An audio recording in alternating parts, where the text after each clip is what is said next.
Hello, hello, everyone.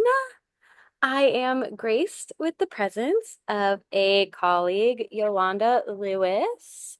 Yolanda and I know each other through a practitioner directory that we're both a part of called Awakenpedia, which, by the way, is a great space for spiritual practitioners to connect if anyone's looking.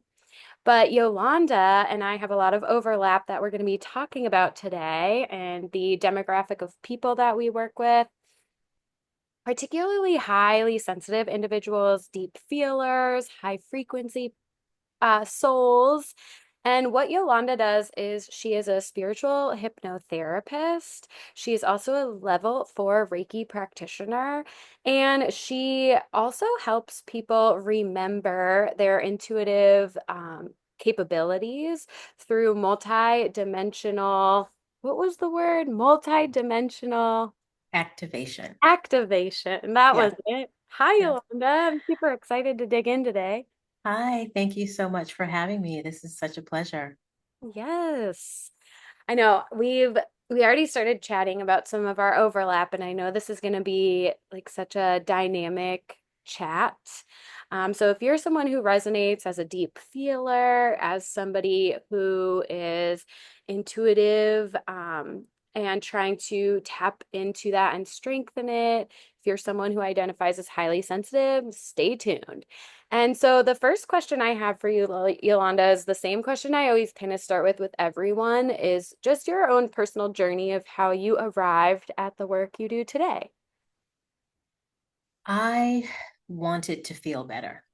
I wanted to feel better in my life and in my body and in my job. And I decided to dive into all things energy work. I've been spiritual for a long, long time, but I was always a dabbler. I would go to yoga class for 6 months and then I would stop and go bar hopping, or I would have a little bit of a crisis with a boyfriend, and then I would get deep into Kundalini yoga, and then I would just be pulled back out. So this last time, about 5 or 6 years ago, I said, I've never tried energy work. Let me do that. So I dived into sound healing, Kundalini activation process, which is a little different than Kundalini yoga, and all the energetic modalities that I could find. And I started having these very transcendent experiences where on the mat, I would say, whatever this is, I want more of it. Give me more of this feeling, this really sense of unconditional love and total bliss. And I was able to take that off of the mat and into my everyday corporate work experience, but only to a certain level. And then, as you well know, once you're kind of called to feeling how you should, not should, how a spiritual being can feel on a regular basis, you want to do that all the time and you want to do it as a profession. So then I started studying hypnotherapy and energy work, and here we are doing it full time. Yeah. So cool what you said about starting to tap into that deeper connection and unconditional love and then allowing that to transcend through your everyday and I think there's kind of an awakening process that I don't know if you identify with, but it's like the more that you tap into those feelings, the more you can sort of identify where your life is out of alignment and it becomes increasingly uncomfortable. Did that happen for you? To a certain extent, probably, gosh, the biggest change was my circle of influence and friends, Mm. Yeah, tell me and about that. watching, yeah, yeah, I think we all know a lot about that. But just kind of watching people fall away as we are no longer in resonance with them, Mhm. and they don't go anywhere. You just don't see them. They're still there, they're still around. But because we no longer feel aligned and we no longer resonate at the same vibration, we just kind of don't cross paths any longer. Yeah, it's interesting how that kind of happens. And it almost feels like, even though it's happening internally for us, I kind of feel even if the other people don't consciously know it, they kind of subconsciously do that it's Yeah. just not in alignment anymore. I definitely experienced that when I stopped drinking, where it was just like, yeah, the resonance, you just feel it. And I notice so many people have such a fear of like change because of outgrowing relationships or evolving out of um friendships. And it's interesting though, because I find as I've like carried on with my healing journey and stuff, there can be like a little bit less of a definitive break. And I think there's always relationships we identify as we grow and evolve, like, oh yeah, this one definitely needs to go. There's just nothing here. But I think a lot of them we are really afraid of like shifting. And there is the potential for people to like grow at different seasons and our relationship dynamics to evolve. So it's not always as cut and dry as we're afraid it might be. Right. Yeah. Yeah. I mean, it happens all kinds of ways. It really depends on how it needs to manifest itself in your life. Um, but I definitely believe and know that source will send it to you as a feather first, Yeah. and then as a stone, and then as a mountain. So, it's up to us to listen to those subtle cues, and to learn how to listen. Hmm. Yeah, absolutely. I love that. I've never heard anyone say that way before, but it's so true. It's like we sense the misalignment, whether it's with habits, relationships, patterns in our life. I think so well before a lot of times it actually surfaces. And it is. It's like I always talk about the tower card and tarot. Are you into tarot?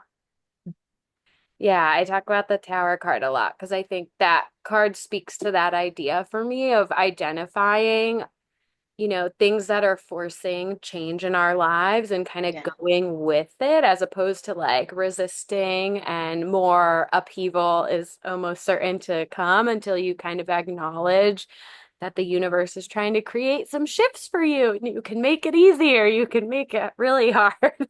Yeah.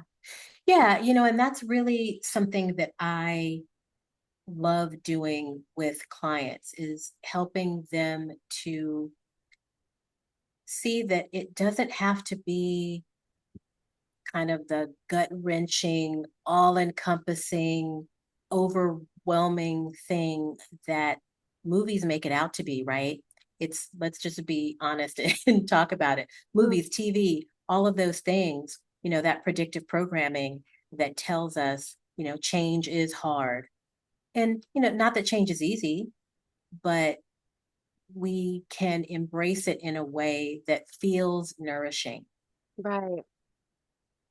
Yeah, and like sitting through it and sort of not running from it, I think actually lessens so much of the turmoil that we experience, and just Yeah. knowing like the more we resist, the harder this will be, and it can actually lead to something so beautiful. And I think the more times you sort of go through it, the less afraid you are of every Yeah. little dark night of the soul or little hiccup along the way. Even these days, we were just talking about rescheduling the podcast and stuff, and how both of us have had a few reschedules recently where we were like, in hindsight, it's probably better at rescheduled for random reasons, whether it's like emotional state or where we were at the time. And I feel like that is a microcosm for the greater mindset of just embracing things that are outside of our control as perhaps even gifts that we're just unaware of at the time.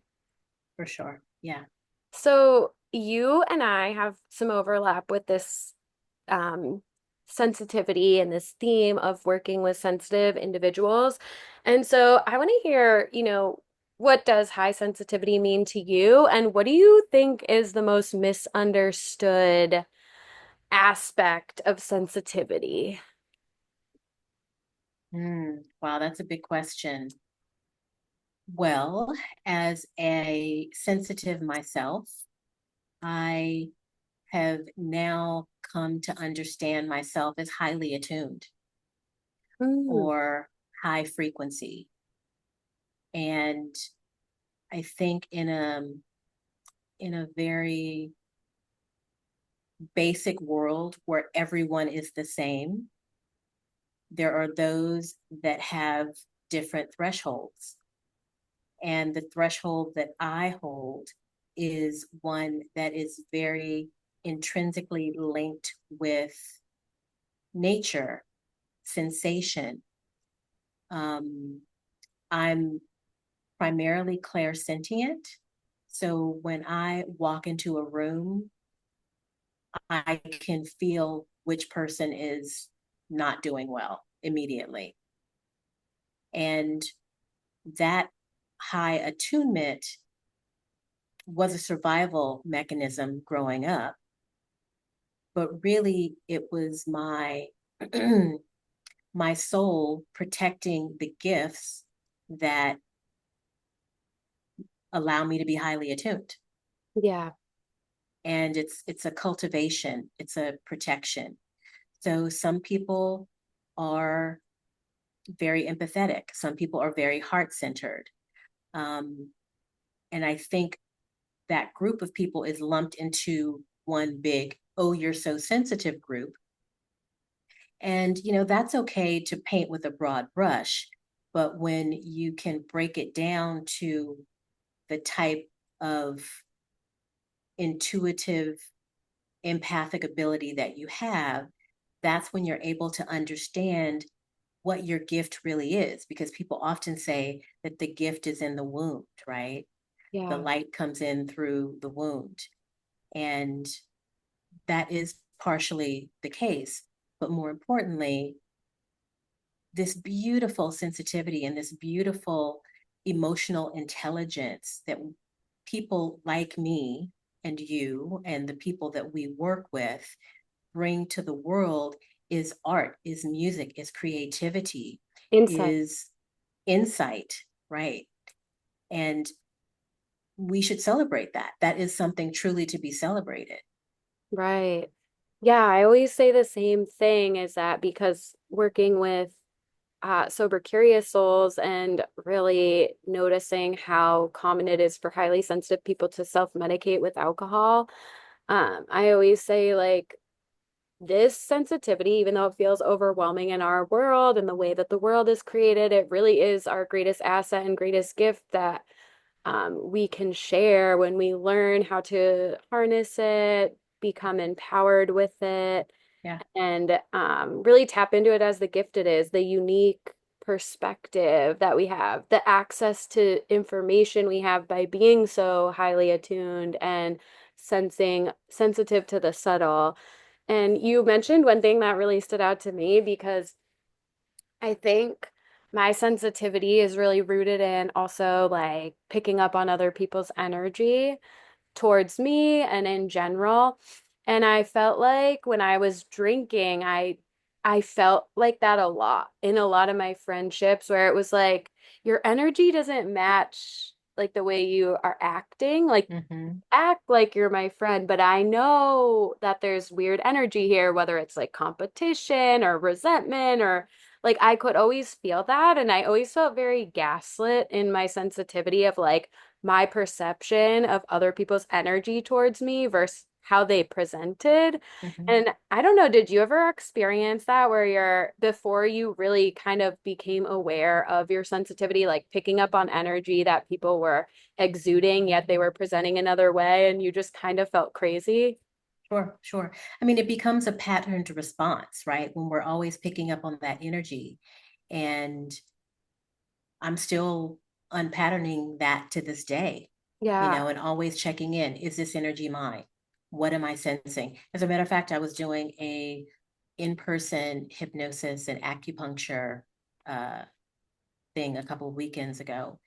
And I noticed myself as I was going around talking to people, asking them if they wanted to be witnessed or asking how everything went, is that my energy would match their energy. Mhm. And I all I could say to myself is, wow, that's really interesting. it's great that I can witness that for myself now, but unchecked, when I didn't witness myself doing it, it felt like it was my energy. Yeah.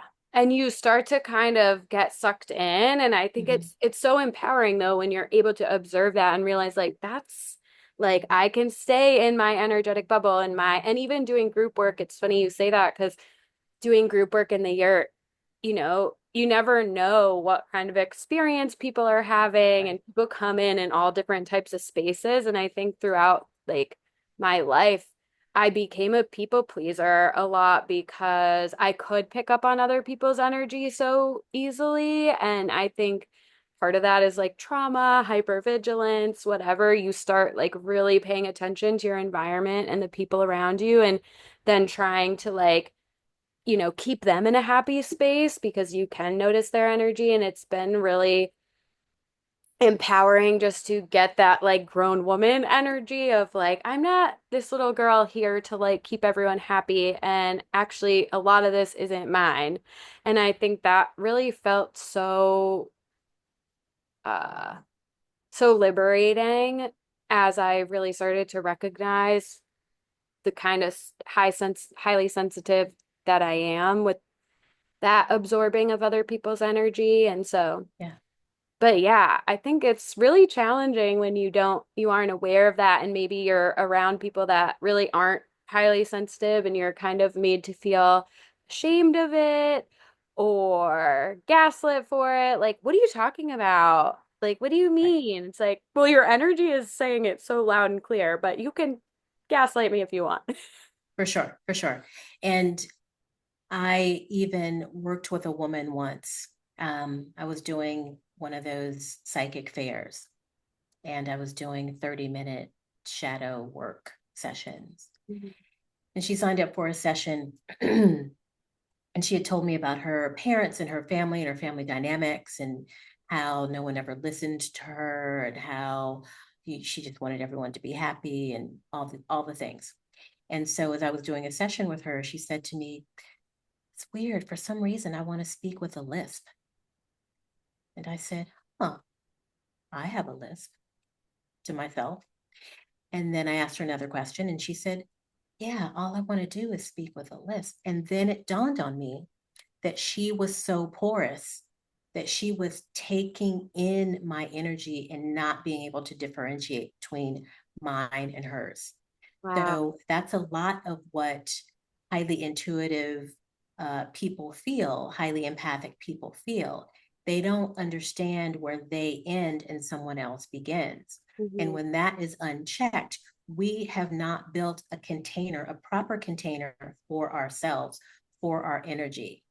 Hmm. And her within the family dynamic was obviously picking up everyone's everything.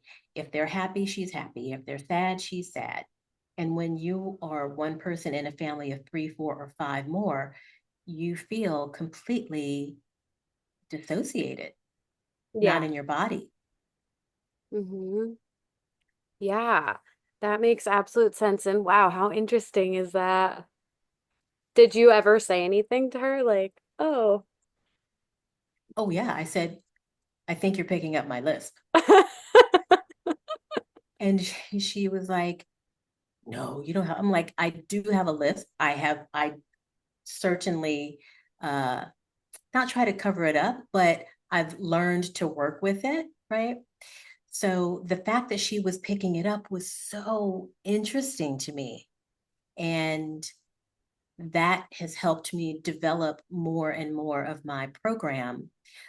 Each time I come across an individual that is holding a different key, it allows me to add that key to my toolkit so that I can help other people learn how to live happily, freely, openly in their energy Yeah. and not feel as though they are at odds with the rest of the world. Hmm. Yeah, I love that. So good. So I kind of double stacked that last question about sensitivity, and the second part was, what do you feel like is most misunderstood?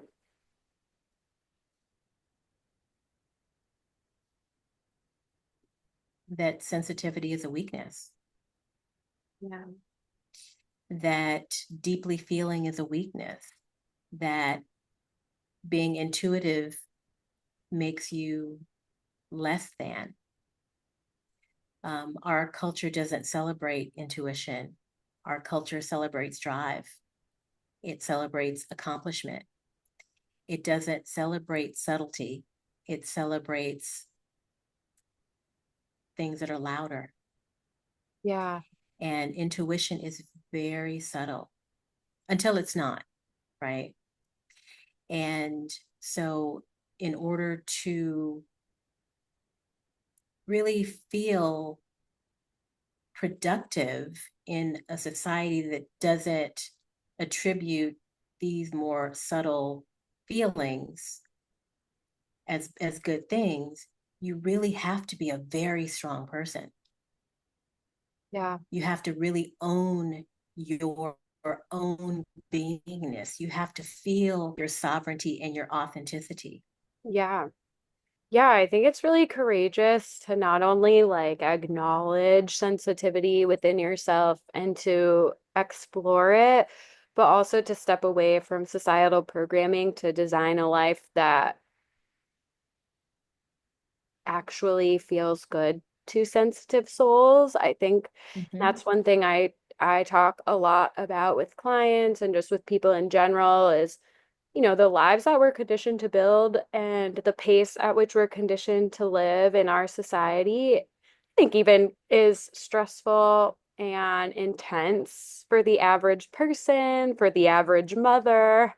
And I think that to break away from that and create a life that allows you to slow down, allows you to tap into your gifts and your creativity, which I think is huge for highly sensitive people. It really does take a lot of courage. And I think there's a lot of judgment too, because a lot of people are kind of triggered by it. Because I think deep down, a lot of us feel like we're living too fast or too disconnected from actual deeper meaning and purpose, or we don't have enough creativity or self-expression. And so, when you step away from that, even for people who aren't highly sensitive, but maybe aren't the happiest that they could be based on our programming and the life they've been conditioned to build, it can be a lot. Like not only breaking away from societal programming, but also uh, facing whatever judgment or backlash that people may have towards you because of it. For sure. For sure. Yeah. Yeah, it takes a lot of self-awareness as well to be able to say that this doesn't really work for me. Yeah. I had a friend ask me if I wanted to go to a concert. And I was like, no, I don't. Yeah. Sounds fun, but it doesn't sound aligned for me right now. Yeah.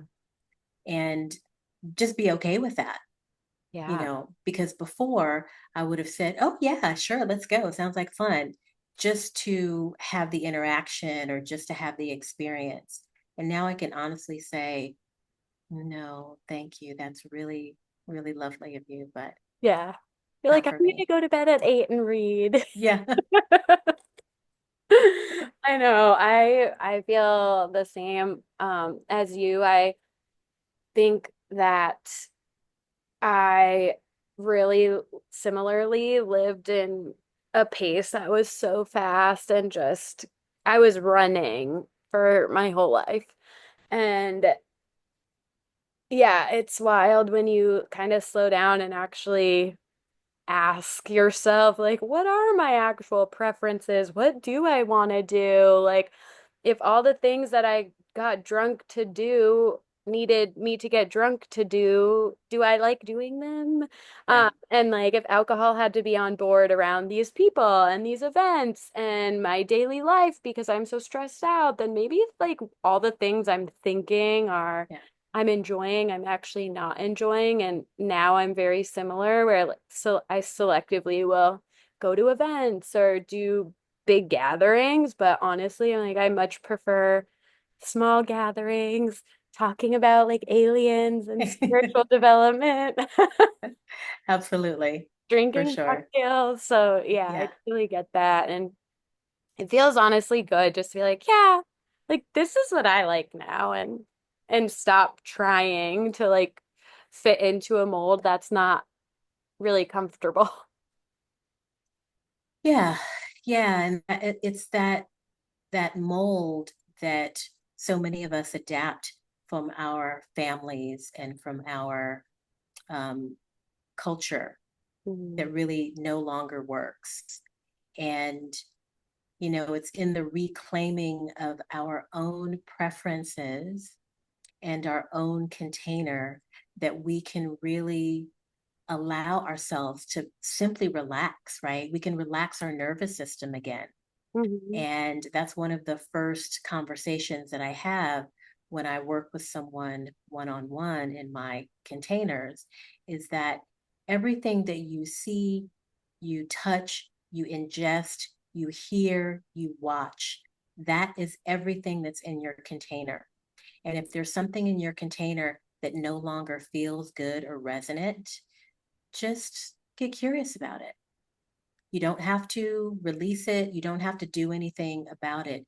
Just get curious and ask yourself, does this feel good in my body?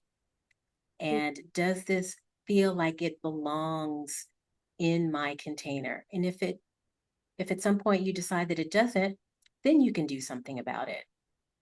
But once we release the judgment about something and we start to lean into our curiosity, then we feel more empowered to do something because really there's an inner child that's holding on to some part of a judgment or something that doesn't feel good.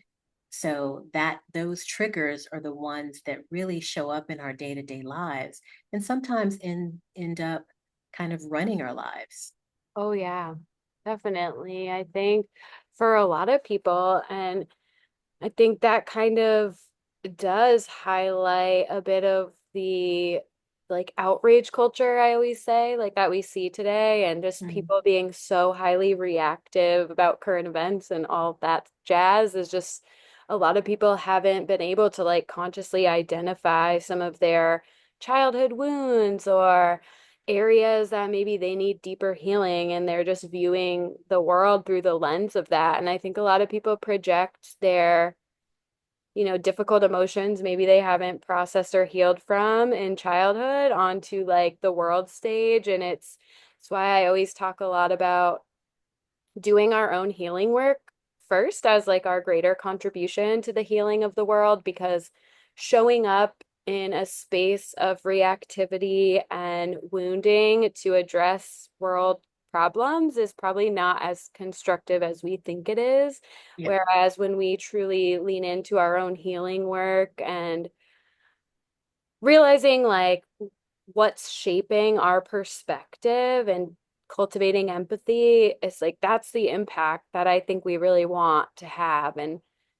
And why I think the work we do is so powerful in terms of like making the world a better place and helping people to approach the world from like a regulated nervous system and a safety of their own creating. It's also lends itself to much more creative thinking and intuitive thinking and empathy and resolutions that are actually meaningful and thoughtful when we can Mm-hmm. tap into like our parasympathetic. And so yeah, I think it sounds so cliche to say, doing our own healing work, the ripple of healing, people always talk about, but it's so true. And you really see that shift in yourself as you work on yourself and realizing, yeah, I want to focus on what I can control and the impact I can have in my community, in my corner of the world. And Yeah. um, yeah, it's really beautiful to see that.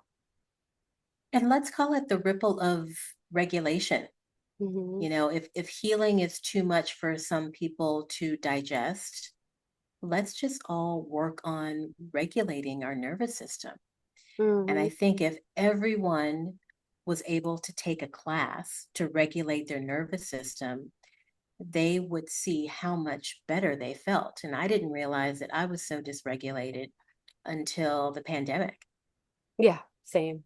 And when I didn't have that, like, I've got to hustle to get out of bed, and then I've got to hustle to get dressed, and then I have to hustle to get to work. And then by the time you're at work, you're like chugging coffee to just really stay awake, which is like throwing fuel on a fire, Mm. and then you are dysregulated, speaking to people that are dysregulated.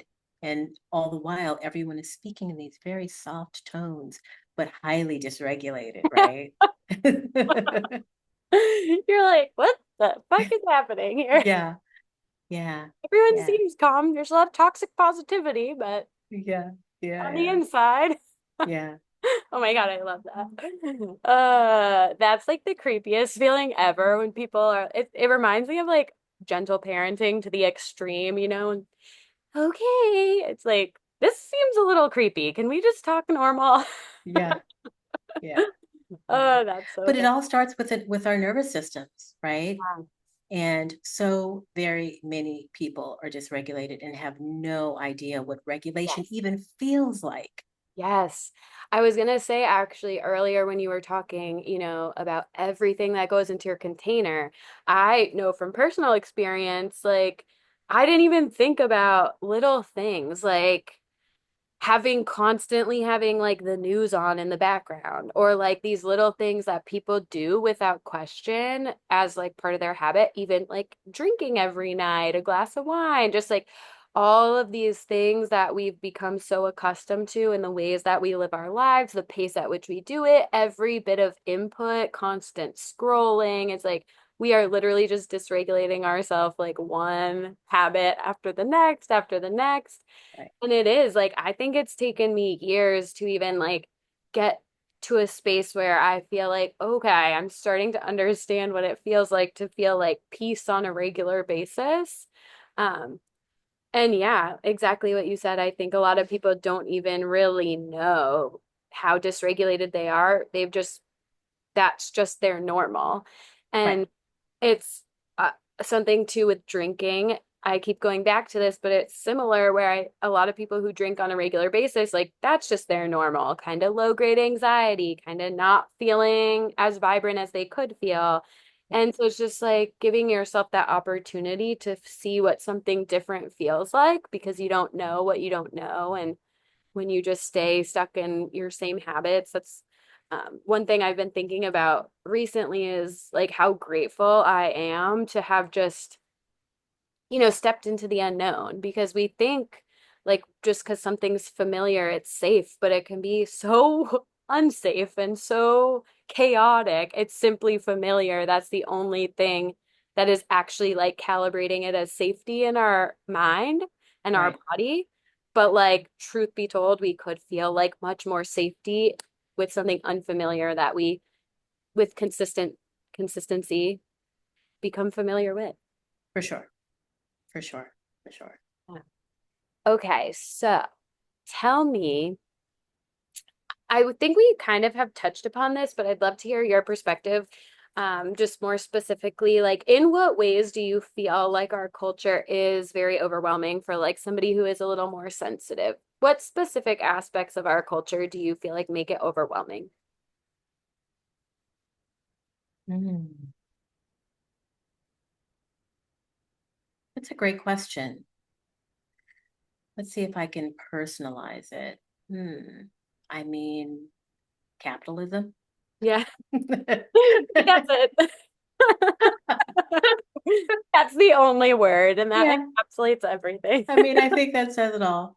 Our consumption, Yeah. our being sold to 24/7, the way that we're being sold to, the way that I'm about to get on the soapbox, the way our bodies, our minds, our spirits are commodified. Hmm. It is highly dysregulating. The way our food has been co opted and is no longer really food for the most part. Um, should I say more? I mean, the list is long. Our clothing, the way our clothing is no longer natural fabrics, it's all plastics. The fact that we are all ingesting a credit card worth of plastic every week, the Yeah. way our cookware is made. the way our water is, the current state of the water. It's the list is long. Yeah, and what you're speaking to is so important too, because I think a lot of people think of stress as like psychological stress too, which, like, as you pointed out, we have capitalism, we have hustle culture, we have outrage culture, we have just the pace of living and constantly feeling like everything needs to be centered on like buying and selling and what we need and comparison to other people and all that shit. But then there's also like the actual stress of, like you said, eating chemicals, wearing chemicals, eating plastics, like the way that our Drinking plastic, system yeah. profit off illness, and that like we actively have to be like so mindful to like not get sucked into the illness system, the disease system, and like that's all stress on our systems as well, which is more of like a physical stressor. So yeah, and even psychological too, because when you have to think about all the things you need to avoid, that's also overwhelming. Yeah, yeah, yeah, Yeah. yeah. So, I think it's even more important than ever for high frequency, high sensitive, high empath people to take their lives back, take back their sovereignty, their sensitivity, own it for what it is. It is a superpower. It allows me to see and to feel and to know things that the average person just doesn't know. A, because they're turned off to it, but B, because they haven't really cultivated it. And I truly believe that everyone is more sensitive than they think they are. Yeah, me too. And just in order to try to maintain life in our current societal structure, people have to numb themselves to their greater nature just so that they can get through the day.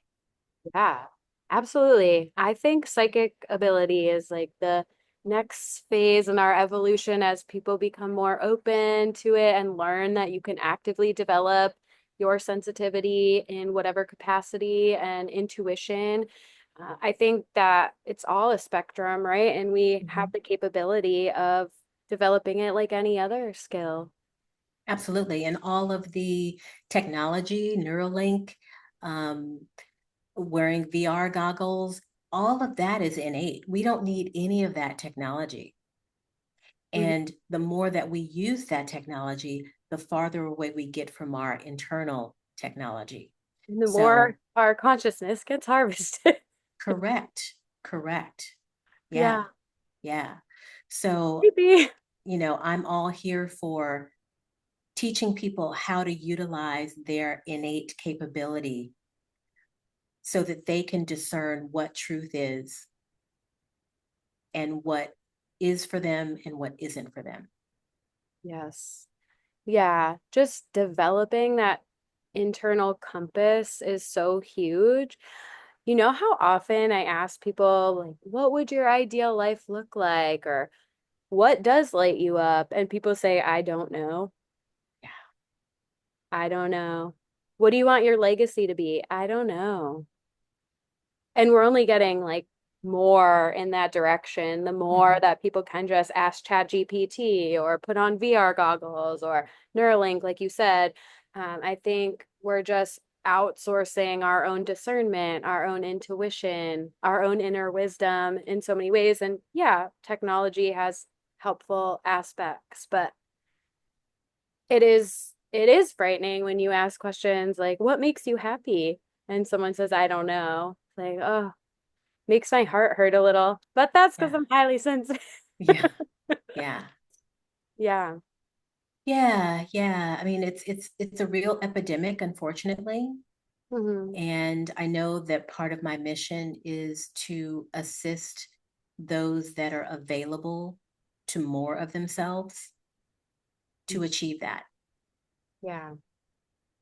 I love that. Tell me about, we're talking about embracing your sensitivity as a superpower. And so Mhm. walk us through a little bit, like, what are your techniques for helping clients step into their power of their sensitivity? And I'd also like to weave into this, like, one thing I'd like to mention too is I think a lot of times to the untrained ear, like hearing people talk about sensitivity, it can almost come off as like this entitlement. Like I'm too sensitive for that or this or that. And I think there is an element of, responsibility that goes along with sensitivity too, and like Sure. understanding yourself, your boundaries, and it's not something that you like wave over other people. Like I Of can't course. do that. Like I find, that is something I've really had to like find that balance. Like, yeah, I'm highly sensitive, but what does that look like in relation to other people? And what's my responsibility with it to like have a healthy balance with it? So I'd love to hear, your thoughts on how you help clients embrace it. How do they find balance with it? Walk us through your process. Okay. Well, first and foremost, I believe in creating my container, the container that feels good to me. And imagine your container is your house. Your house is your temple, it's your body that you live in. And if someone mm, crosses a boundary with you that doesn't feel good in your container, you have every right to speak to that, because just like when you're on an airplane and they give you the announcement that you should put the oxygen mask over your own mouth before you put it over anyone else's, we can only be responsible for ourselves first and what works for us, so that we can then go out and be productive citizens in this little thing called life in the 3D. Mm. So while I understand what you're saying about people that kind of lord their sensitivity over everyone, I feel that everybody's on their own journey, and that I utilize my sensitivity responsibly. Mhm. Um, I had someone say to me, "Oh, I tapped into your field the other day, but I couldn't get a read on where you were." What? You tapped into my field? I had another person say, "Oh, yeah, I talked to your ancestors and they told me blah, blah, blah." I'm like, that is so disrespectful. A, don't tap into my field. B, Out don't of talk here. to my ancestors. And that's using sensitivity in the wrong way. Yeah. I also noticed too, because there's like so many, and we were talking about this before, like there's such a charge against like empath, and it almost reminds me of like spiritual bypassing, but with like sensitivity, where people are like, but I'm empathic, or like I'm this. It's like, yeah, but they're like, it's not a weapon. It's like and it kind of like, and maybe they're not even, but it's like this sort of shielding mechanism of like not looking in the mirror at like, what are you bringing to the table? How do you, even if you are empathic, Sure, like, sure. and so I always try to think of how am I like empowering my sensitivity, but I think a lot of times, yeah. Anyways, I'll let you keep going because I don't Yeah. want Everybody has their own level. I was watching a TV show. It was a cooking competition. And they said, "Oh, this person is lying down." And she said, "I'm an empath. I have to take care of my needs right now." And initially I thought, "Huh, that's interesting." And then I thought, "Good for you. Put it out there. Say I need rest." to, yeah, Like, and go for it. yeah, yeah. And so it's funny too, because maybe part of Your it is, other question about how I with people. oh, there you go. You unfroze. Okay. Um, the way I work with people is I start with presence first, always. Mhm. Because if we aren't present to what's happening in our bodies, what's happening in our heart, if we can't feel our different chakras or be in the moment, if we're speeding ahead to the future, if we're living in the past, all we have is the present. So let's just be in this moment, answer the questions one at a time, no forward thinking. Just feel into your body right now. That's where it all begins. Mhm. And then people can have awareness. So once they have awareness, then we can start to assess what feels good to me, what doesn't feel good to me, because people are just on automatic pilot. Yeah. They're just doing to do. They don't know why they're doing it. Sometimes they don't even know how to do it. They're just doing it by osmosis or watching other people do it. And that's what happened to me as a neurocomplex child. I was unsure often how to do something. So I would watch, how is that person doing it? How is that person doing it? And before I knew it, I had picked up all of these different masks about how to do things and not really following my own internal rhythm. So teaching people how to follow their own internal rhythm is the kind of the beginning of it all. Mm-hmm. And then we can do things like start what I call the Trinity breath and heart expansion, because the heart is the doorway to any sort of consciousness exploration. Mm-hmm. And Christians are top down, from Father, Son, Holy Ghost down. Uh, Hindu religions are bottom up from Shakti, going with Kundalini. Mm-hmm. And there are other sects that believe goes from the heart out. So that's the way I work, from the heart out. And once we can clear enough, I'll call it space in your closet, we can take out the misaligned childhood decisions that created core beliefs that no longer serve us. These beliefs were created between the ages of 0 and 7, so in vitro. And a lot of those things are nonverbal. So people don't even have the words to articulate them. They have just always been. What do you think about past life influence? 1,000%. Yeah. I A just had thousand my percent. Akashic record. I did a podcast episode before you, not Mm-hmm. today, but the last one I did. She did my Akashic records and she found like a big life where I had like a really big betrayal, and that's like why it's really hard for me to move past. I mean, betrayals are always hard, but Yeah. I definitely feel like for me I have this like deep need to feel like understood, Mm-hmm. and like when I feel misunderstood, it's like really hard for me to process Mm-hmm. that and like let it go. And so it was really cool talking about that and Yeah. um, thinking about the impact that has and then how healing the awareness can be too. Sure. Sure. And fun fact, wherever you have a birthmark, that is a wound from a past life. Mhm. Cool. I feel like that might be in the recesses of my brain somewhere. It sounds like Okay. near Okay. thing. And what you also said about the heart, that makes so much sense because doesn't our heart has like such a its own electromagnetic field?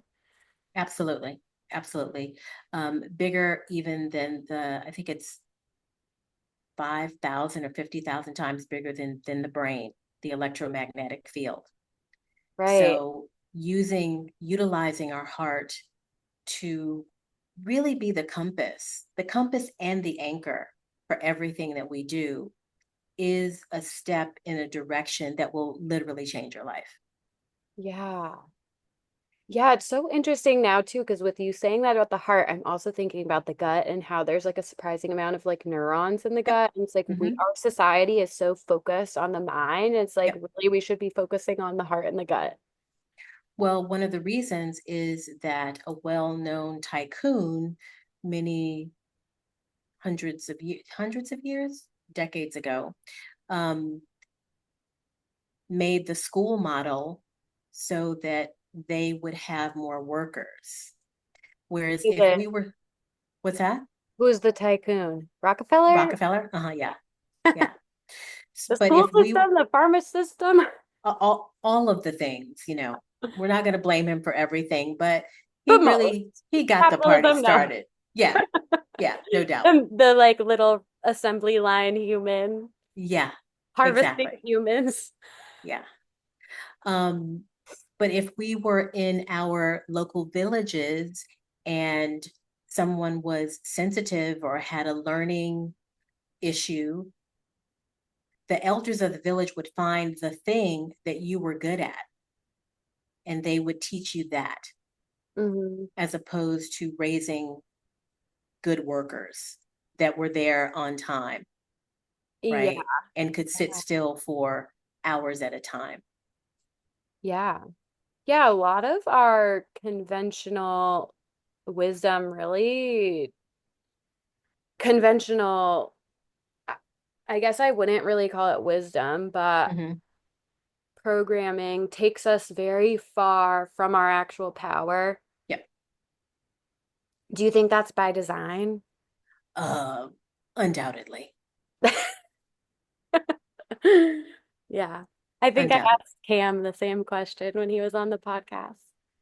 Are we creating systems that are disempowering by design to keep humans just further and further away from their innate intelligence and really easy to control?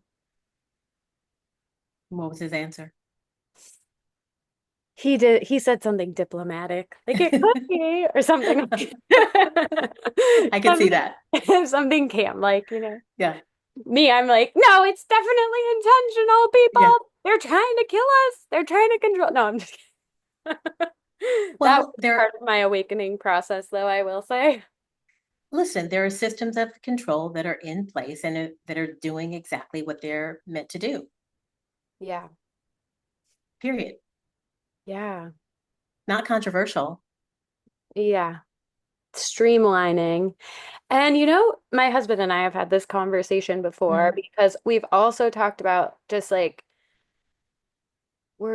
how we are way more like I think critical thinkers are like way more curious than I feel like a lot of people in our life are. A lot Mm-hmm. are into like exploring some of these things or like looking into them and then I would say like the average person is, maybe that's generalizing. I don't know. I think more and more people are becoming like more engaged with the world around them and asking more questions and whatnot. But it's funny because we've had conversations like, well, can you really blame them? Because most people seem like they don't give a shit about being controlled. So or they don't even know that they are. So it's like if you were at the top, I mean, like I would love to think that I would be like a spiritual goddess helping everyone like enlighten themselves, but sometimes you think about it and you're like maybe these people are just like this is all we can do with these idiots. I don't know, like we have to control them because we know better or, what their emphasis is, but it's like not everyone's doesn't seem to be as like curious or eager to know the truth of the world. Yeah. And so from that vantage point, you're like, well, I guess it makes sense that the people up top are just creating streamlined systems to keep everyone like under wraps. Well, it's a function of our incarnation to arrive unenlightened to our power. Right. Yeah, and the evil is And necessary in some ways, to choose light. right, and we happen to be on the planet of duality. So Hmm. we're on the planet of polar opposites. 3D is the place where duality and polarization happens, right? Doesn't Yeah. happen in the 5D, doesn't happen in 5D or above. So we decided to incarnate here and forget everything that we know about our beautiful, divine, multidimensional, exquisite selves so that we could have this adventure on Earth School to remember, right? If we all came back completely enlightened, then what would be the fun of that? It's like someone giving you a 1,000-piece puzzle and then instantly putting all the puzzle pieces together for you. There's no drama in that, right? So it's in the path of awakening or remembering, which is the way I like to think about it, that we do get to have all of these adventures and we do get to start to discover our multidimensional nature. We do get to discover how we can play in the hologram, Yeah. right? I was We, just thinking that, like, oh before yeah, that, I'm like, how it gets so fun because I think for a lot of people, it's really overwhelming, like that dark night of the soul. I think a lot of people have gotten there where they're like, what? The world is effed up. Like, everything is like meant to be controlling or like poisonous, that yeah. sort of feeling. But I found getting to the other side of that, focusing on the things I can control. And then just that like manifestation and just that trust and surrender and starting to set those intentions and then watching things like the universe provide. It's like a game and it's so fun. It gets to be so playful and joyful, realizing the power you really have in creating the life you want. And coming to that awareness is just so freaking cool. I mean, that's when it gets really juicy. Hmm. That's like the biggest, someone handing you the biggest, juiciest peach, if you like peaches, and just going, here's a gift for you. And it's being able to play in the hologram, to ask a hummingbird to come out of the tree and stand on a branch outside so that you can see it and have it happen. To ask, this is one of my most fun things with clients is when we have a session and say a loved one comes to them in the session and talks to them and soothes them or gives them advice. Hmm. And then I'll say at the end of the session, so tell us what a signal is. Give us a signal that your loved one can see with their own eyes that will confirm that this was an actual conversation with you. And it's happened every time. Sometimes the client will say, um, I'd like to see a rainbow. And by the end of that week, they've seen a rainbow. The other time, the client was like, oh, dolphin. Dolphin is what I want to see, that is the confirmation. And then they go to the beach, they don't see a dolphin. But 3 days later, they'll see a dolphin on television. And it's being able to play with our multidimensionality like that, that is so life affirming. It's so much fun. And it just gives me such a tickle every time it happens. Wow, it does. I love the spirit signs, and it's so fun just putting intentions out and watching them come to fruition, feeling like you're Mm-hmm. being communicated with. Yep. And just that deep inner knowing that the universe is really conspiring, God, the Yep. universe. Yep. I'm feeling like into God these days, over universe. And I heard someone say something like, why would I talk to the creation when I could talk to the creator? And I was like, that really resonates to me. And, I don't necessarily have like a conventional version or vision of God, but yeah, I just think recognizing that, God truly is conspiring in your favor and your focus should be inner alignment and your integrity and inner wisdom and intuition and just really cultivating your inner landscape to be a beautiful one. It's like Mm-hmm. when you do that, and so many people, with not drinking or just behavior change and lifestyle change, nervous system regulation, like the consistency and discipline it requires to like really commit to yourself and making those kind of like behavioral shifts. I know Sure. it's so hard.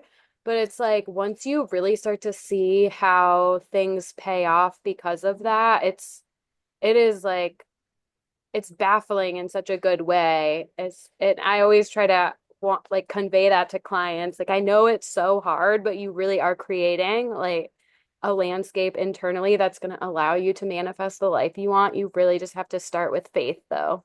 Yeah. Yeah. Yeah. And I try to take words like hard out of Yeah. my vocabulary Mm-hmm. because it's so relative. Like what is hard? Yeah. Hard to one person isn't hard to another person. Mm-hmm. And I think Yeah, You that's know, a lot of people have said to me, "Oh, I thought shadow work was going to be really traumatizing or really difficult, or I was going to be really overwrought." And they realize that it's not. So mm, taking words like hard and challenge and too much just out of the equation. And I always just go back to curiosity. yeah. Just be curious about how it feels and don't judge it in the moment. Just go, huh, that's interesting. Hmm. Huh, I reacted really strongly to that. Hmm. That's interesting. I wonder what's here for me to know. Yeah. Yes, curiosity. One of my favorite things. Mm-hmm. So good. So okay, I want you to share how you think the world could benefit before we wrap things up from more people leaning into their sensitivity. Like, how do you think the world could be a better place if more of us tuned into our sensitive side? Gosh, where do I begin? More loving, more creative, more settled, more sovereign, more free, more engaged with life, um, Mm, more music, more beauty, more more dancing. dancing. What's that? I said more dancing Yeah, yeah, or at the same time yeah, as you. yeah. More dancing, more nature. We would respect nature as the being that it is. We would respect the ant the same way we respect the rhino, the same way we respect the human, the same way we respect the sun, the same way we Mhm. respect water. Yeah. Yeah. I love those things. More dancing, more play. I think it would also lead to like more interpersonal connection, more constructive dialogue if we all tuned into like our own vulnerabilities a little more. And I think Mm-hmm. that with like developing and attuning to our own sensitivity, the self-discovery there can really create space for more understanding for other people. I always find the more I work on understanding myself and have more compassion for myself, the more I'm able to like extend that to other people. Yep. And I really notice too, just like that idea of the inner child, like as you grow. And this is another thing my husband and I were talking about recently is like how wild the process of developing our own awarenesses and starting to see the inner child and in adults. I'm 36, but I think of adults as like our family, our parents, our aunts and uncles, and you start to see them as like the inner child they have and their own wounds. And it's like you don't see it as shortcomings anymore. You're like, oh, I get that now. Mm-hmm. Like I Yeah. see where that came from, and it's such a wild ride. Yeah. So, yes. And if people are listening who are feeling like they're probably like looking for ways to empower their sensitivity, to lean into it as the super trait it is. Where would you, what advice, like one piece of advice would you have given to yourself or that you would pass along to someone else? Mm. Don't believe everything you think. Ooh, And when you have a thought that feels disempowering, ask your body where that came from. Ask your body how old you were when you started believing that. yeah. Where you're feeling it. That's so good. Yeah. Not only is it like awareness, but it also reconnects us to our body. And I think a lot of people are really separated from their body Yeah. and why nervous system regulation. And I've been really thinking of nervous system soothing lately. And I'm like, regulation also sounds a little harsh. So, Yeah. yeah, I love all of your insight. It's so nice listening to you and your wisdom. And before we hop off, please share like your offerings and where people can find you on social media or websites or emails, whatever you want to share. Perfect, perfect. Well, this weekend, Saturday specifically, I have a group Reiki, Hypno, and Somatic offering. Mm, And that you can find on my Instagram, mm, which is at Trinity Holistic Hypnosis. And you can find all of my offerings there. Um, my link to my YouTube page is there, and that's where you can find lots of light language videos. mm, And my link to my booking site is there. My program, which is my signature program, Trinity Transformation Activation, or TTA, is getting an upgrade today, and I'm launching that, TTA 2.0. And that's where I teach highly attuned, high frequency individuals how to live more fully and to remember their powerful, multidimensional selves. mm. And what else? That's it. Instagram, YouTube, booking site. And I also do hypnosis one on one. I do shadow work. I have packages. I do all the things. Yeah, amazing. Yes, thank you so much for coming on and sharing your expertise. I love talking about this all. It's such a cool area that I feel like more people are leaning into, and it's beautiful to see more people leaning into their sensitivity, their creativity, creating a life that really lights them up. And Yeah. so I'm really grateful for you coming on and chatting. It was awesome listening. And everyone, go follow Yolanda at Trinity Holistic Hypnosis, right? On Instagram. Uh-huh. Yeah. And make sure to like, share, and review if this episode resonated with you. And until next time, bye.